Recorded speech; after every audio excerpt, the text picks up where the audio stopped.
रक्षा मंत्री राजनाथ सिंह ने कहा है कि भारत के आत्मनिर्भर अभियान के जो हैं अपेक्षित परिणाम प्राप्त हो रहे हैं और वर्ष 2029-30 तक देश का रक्षा निर्यात 50,000 करोड़ रुपए तक पहुंचने की संभावना है। उल्लेखनीय है कि 10 वर्ष पहले देश का रक्षा निर्यात लगभग 600 करोड़ रुपए का था, जो अब 21,000 करोड़ रुपए को पार कर गया है। इसी क्रम में यहाँ पर देश में पहली बार एक स्वदेशी निजी कंपनी ने आत्मनिर्भर भारत अभियान को संबल देकर देश में सेना के लिए युद्धक विमानों का जो निर्माण है उसको करने का निर्णय लिया है। कुछ समय पहले वडोदरा, गुजरात में प्रधानमंत्री नरेंद्र मोदी और उनके स्पेनिश समकक्ष पेड्रो सांचेज ने टाटा एयरक्राफ्ट कॉम्प्लेक्स में इस महत्वाकांक्षी परियोजना की जो है बुनियाद रखी थी।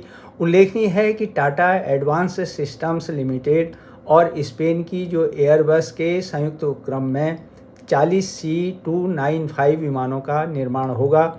स्पेन व भारत के मध्य कुल 56 विमानों को लेकर समझौता हुआ था, जिसमें 16 तैयार विमान जो हैं स्पेन से भारत को मिलने हैं और अन्य सभी 40 विमान जो हैं टाटा एडवांस सिस्टम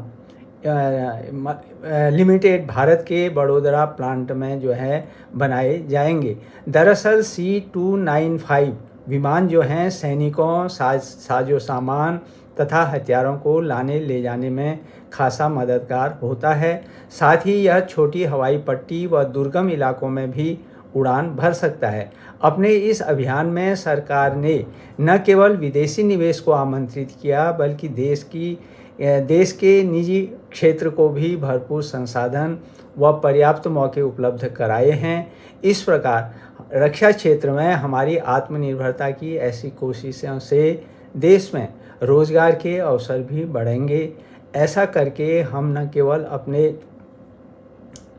अपने देश में दुर्लभ विदेशी मुद्रा भंडार को बढ़ा सकते हैं, बल्कि इन उत्पादों के निर्यात की दौड़ में भी शामिल हो सकते हैं। यकीनी तौर पर देश की अर्थव्यवस्था को भी इससे बड़ा सहारा मिलेगा, संबल मिलेगा और कहा जा रहा है कि देश में C295 की निर्माण परियोजना से 3,000 प्रत्यक्ष और 15,000 परोक्ष रोजगार के अवसर सृजित होंगे और इसके अलावा वडोदरा व उसके आसपास के इलाके की आर्थिकी स्थिति को भी नई गति मिलेगी।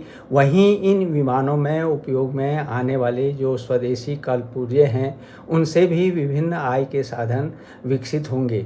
विगत के अनुभव हमें बताते हैं कि यह स्थिति बहुत महत्वपूर्ण है।